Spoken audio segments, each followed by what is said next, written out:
Hey guys, and welcome back to my channel. Hope you guys are doing well. So I have a question for you guys. Have you guys ever stopped to think, why am I attracted to the guys that I'm attracted to? Or why are the guys that are attracted to me attracted to me? Have you ever wondered why you attract certain types? For me, I have tried to figure out what my type is, but I can say that I do not have a type. If you look at all the guys that I've dated, they're all completely different. They all look completely different. However, my type is more of a aura, more of a presence. And I was thinking about, what is my type? How can I explain it? And then when I was out, I saw this ad video and I was like, this is it. This is my type. Not the look, just the If you blink too fast, you're gonna miss it. But let me replay it for you again. I just love the quiet, confident type. Like, I guess you can say the bad guys, right? It's because they're exciting, they're unpredictable, they make us feel like Bonnie and Clyde. All I need in this life is me and my boyfriend, And so I was watching Heels Off, their last episode. I'm going to insert a clip here. And they basically explain the difference between a good guy and a bad guy. So watch this. I think the core of a bad boy is that he's somewhat emotionally unavailable. Yeah, that's it, that's basically. Yeah. A good guy dates with intention, with positive intention. Jeez! Now, I'm a firm believer in that we are attracted to negative traits in a man for a reason. Like I've spoken about this in previous videos, but I am of the conclusion that women are attracted to men that are like their fathers. Now, that's a good thing if you had a good dad, but it's a pretty bad thing if you had a bad dad. And not only bad because he did bad things, but many of us grew up in households where our fathers were physically present but emotionally absent. Your dad never told you that he loved you. He never celebrated you when you did something well. He pretty much never paid attention to you, basically, even though he was there in the house. On the flip side, your dad may have been aggressive. He swore, he shouted, he hit you, he hit your mom. So the way that you learned love from a man was in that way, which is why you tolerate it in men that you date now as an adult, because that's all you've ever known. Not to go too deep, but think about it in your own life. Even if your father was absent, like mine, maybe not consciously, but subconsciously, it left a void. And now your attachment style is anxious attachment. So for those of you who don't know, there's 4 types of attachment styles that they use in psychology that help you to understand the different strategies you as a child develop in order to get your needs met, depending on the emotional environment and the kind of care you was given or not given. So the 4 attachment styles are secure attachment, which is good attachment, avoidant attachment, anxious attachment, and disorganized attachment. But I'm just briefly going to talk about anxious attachment because that's the one that I feel like I have the most experience in, and that was my attachment style growing up. But those who have this style of attachment tend to feel insecure in relationships, fear rejection, and are terrified of abandonment, which makes them extra clingy. This is dangerous in a relationship with a bad guy because he himself is emotionally unavailable. He doesn't know whether he's coming or going. He cannot make you feel secure because he cannot even secure himself. And for someone that has a fear of abandonment, this is probably the worst type of guy to go for the sake of your mental health. But it's like a part of us loves the uncertainty. We enjoy it because when he does finally come back, we feel like, yes, I won. Until he's off again and the cycle continues and continues and continues and continues. So if this sounds like you are in need of a type change. So we know we're attracted to bad guys, right? And I guess the easy solution would be, go for good guys. But it's not that simple. We have to change our appetite.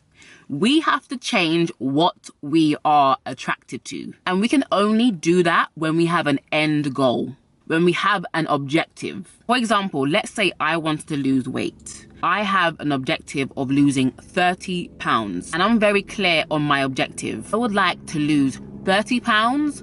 I would like to tone up my buttocks and get some ab definition, okay? That is my clear objective. However, I love cake, I love chocolate, I love popcorn, and I love McDonald's.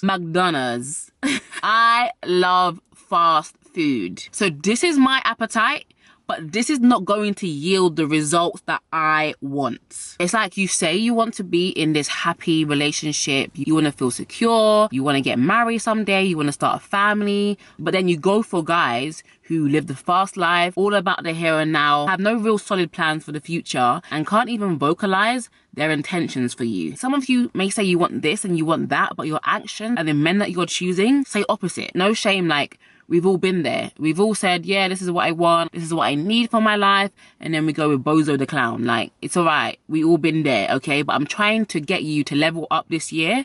So in order to level up, you now need to change. You need to change your thinking, okay? You need to change your approach. You need to change your way of doing things. Like, in order to make a beautiful cake, you need the right ingredients. But not only do you need the right ingredients, you need to follow the instructions. And it's funny because I look at some celebrity relationships and it just looks like I'm sorry, but it just looks like a recipe for disaster. And I see people in the comments like, oh, as long as they're happy. Well, it has nothing to do with your immediate happiness, okay? Like, I could be happy putting eggs and some dirt into a bowl, mixing it, and expecting to get a beautiful chocolate cake. That is insanity. That's not right. It's like you cannot redefine relationships and expect it to work. And like I see celebrity couples who are married but they're doing threesomes and stuff, and it's like you cannot reinvent the wheel. You cannot mix different ingredients and expect it to turn out how you want it to. Come on, sisters. Come on, people. God is the author of relationships.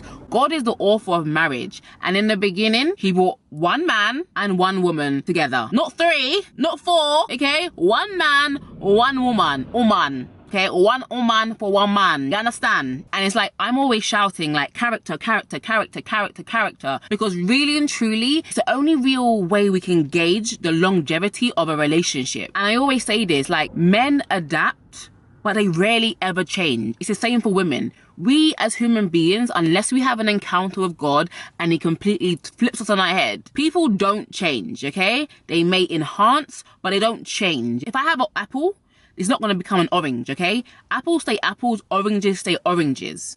Understand that. Who a man is at his core in the beginning of a relationship, he's going to be that same man at his core during that relationship. So on Instagram the other day, if you're not following me there, follow me now. I like to do like a lot of questions, ask you guys questions and stuff like that. So I asked the question, what is the number one thing you look for in a man? Number one, what is the most important to you? So I'm going to share some of the answers now. Honesty, respect, loyalty, patience, communication, love for God, selflessness, intelligence without arrogance, good heart, commitment, his attitude and behavior towards women, respect, empathy, understanding, good communication, the spirit of God, ambition, consistency, values and mindset, transparency, not insecure, security, hustle, mindset, personality, a conscience, caring and supportive, ability to be vulnerable, communication. Those are just a few of the answers that I got back from you women. And noticed how nobody, I say nobody out of 70 answers, nobody said anything to do with physical or material. It was all core. So, in order to change your type, you need to lead with those things. You need to lead with character. So you know when someone asks you, so what do you look for in a man? What's your type? And you say, he's got to be 6 foot and over. He has to be tall, dark and handsome, etc, etc, etc. Now, let me be clear. There's absolutely nothing wrong with having a preference, yeah? We are first attracted to people with our eyes. I'm not saying that there's anything wrong with having a physical preference. I'm just saying, don't let it be the most important and don't lead with that. It cannot be the defining factor. I have met some very, very hot guys, okay? But they were lacking in some basic characteristics. Ugh, no, thank you. I'm cool. Thank you next. Thank you next. Thank you next. But the problem is, a lot of women are willing to overlook this. If he is buff, if he's got strong, broad shoulders, if he has chocolatey, lovely, beautiful skin, Colgate white smile, ching. If he has swag, if he wears expensive clothes. And one of the things that used to get me was humor. If a dude can make me laugh, I'll be like, have me. Take me, let's be goofy together. But what I'm trying to say is that this is all eye candy. It appeals to the five senses. But what you need is a man that can appeal to the soul, the sixth sense. You know what I'm saying? That sixth sense. You know what I'm saying? Like, oh Lord. Get it together. They're those guys that you just talk to and you're just like, oh, the words just sizzle in your spirit, you know? Like, the way that they talk is just so nourishing. So what I'm saying is give the good guy a chance. I'm not saying commit yourself to a relationship, but at least go on a date with that guy that you placed in the friend zone. Even if it's just for good conversation, trust me, you need it after those F-boys have drained your soul, okay? Trust me, you need it. You need to expose yourself to something different, because as the saying goes, insanity is doing the same thing over and over and over again and expecting a different result. And I hear some of you saying, but Breeny, I don't even get guys like that. There's nobody on my radar. And I'm not one to tell you what to do, but Tinder is a great idea. So I want to talk to you guys briefly about raising your standards. And I'm sure you guys must know how to do that about all the videos that I have posted this year, knowing your value and adding tax. But I want to give you some practical tips. And the first one is know what you need in a man and write it down. Number 2, know what you want in a man and write it down. And I shared in my video up here the difference between needs and wants. You need to have more of your needs and less of your wants. What most women do is go for all the things that they want, like I explained before, tall, dark and handsome, blah, blah, blah, and neglect all the things that they need. Compassion, good communication, honesty, all those kind of things, needs. So write your 2 lists, wants and needs. And so this may take some of you guys quite a while because you've never actually sat down and asked yourself these questions. What do I want in a man? What do I need in a man? You kind of just accepted whatever came your way. And that is the problem. When you know what you want, you inadvertently know what you don't want. And can I just say, and can I be honest with you guys? Having standards is not going to make you the most desirable. I'm sorry, I just have to tell you. Think about it like this. There are 2 theme parks. One is a free theme park, one you have to pay to get in. Which one do you think will have most visitors? But remember, more visitors does not equal more quality. It just means it's more accessible. But please, never be deceived. Those who go into the free theme park, they are going to ride those rides until the wheels fall off. They will go in there like a kid set loose in a candy shop. They will tear that place up, okay? Because it cost them nothing to get in. And remember, what cost you nothing won't cost you nothing. You, on the other hand, are a refurbished theme park. You have exclusive rides that the other free theme park does not have. You have a little chill out section where people can come and hang out. It's just luxurious. It's just fine. Your food is quality, not like the free stuff they are selling over there at the free theme park. Overall, you get what you pay for. So when you raise your standards, expect people to disappear. But remember, they are just making room for the right one to come along. The one that deserves you. You're not a theme park, by the way. It's just an analogy, okay? Don't let no man ride you without a ring on your finger, okay, girl? Now, guys, fasten your seatbelt, okay? Because some of you may not be able to receive what I'm about to tell you, okay? So one of the problems with us women is that when we actually meet the right guy, you will realize that you have issues too. And so the video that I just showed of Heels Off was based on this tweet. And I'm going to read it to you because I absolutely 100% agree with it, okay? And this guy says, y'all are so used to dealing with trash niggas, you don't have to face your flaws because you're used to being the best one in a relationship. So when a nigga actually cares and wants you to be better, y'all start questioning if you're enough. Apologies to those who are offended by the N-word. And I know when a message is coming from a guy, our automatic reaction is to reject it and be like, shut up. But from my own experience in my own dating relationships, I have definitely experienced what he's talking about. It's like when you're so used to dating guys who you've had to like baby and like fix up, you're always pointing out to them what they're doing wrong, all their flaws, all their shortcomings, or they're always the one in the wrong. What actually happens when you meet a guy that is not a cheater, that communicates very well and tells you what his intentions are with you from the jump? I promise you, it will be a shock to your system. It will have you clutching your invisible pearls like... It literally will have you shook.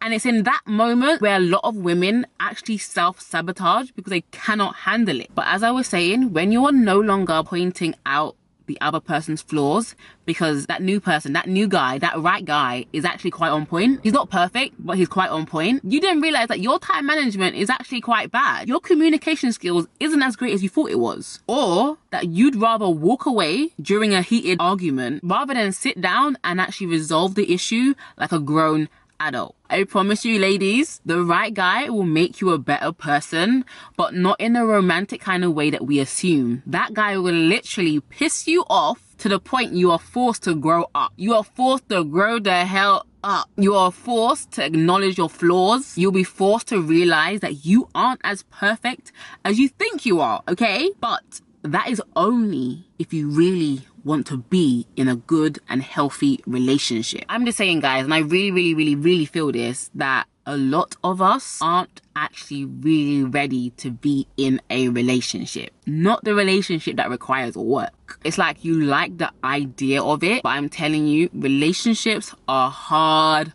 work. Okay, you literally have to die to yourself every single day. And in this new age of upside down feminism, I'm scared that you guys aren't actually really ready for a good guy to come into your life. A guy that will love you, yes, but he will not tolerate your BS. And let's be honest, I know we as women like to think out shit don't stink, but lean a little closer, see the roses really smell like poo poo poo. Ow! I'm here to tell you, ladies, that it does stink, okay? And it stinks pretty bad sometimes, okay? Like, I be in a relationship with my I think I'm so perfect ass, and when bae corrects me, I'll be like, inside, I'll be like, don't tell me nothing. I'm perfect. What do you mean? It's your fault. You're the wrong one. like, the real demons come out when bae corrects you, you know? And he right too. He right, okay? And you're like, I'm not gonna tell you you're right, because you right, but I'm not gonna tell you, okay? Because I got too much pride, alright? On a serious note, nobody's perfect. We all have our faults. We all have our flaws. But if you are willing to take a good look in the mirror, you will realize that a good relationship will make you better in so many ways. It will make you a better person. It will sharpen your characteristics, your good qualities, right? And I know it's scary and I know it's foreign, but if you're saying you really want a good relationship, I just want to prepare you for that, because a good relationship will test you, okay? It will test you, okay? And it's in that moment you either decide to fight for it or you take flight. But how does that make you a better person? It doesn't. But I want to reassure you guys, the right guy is on his way to you.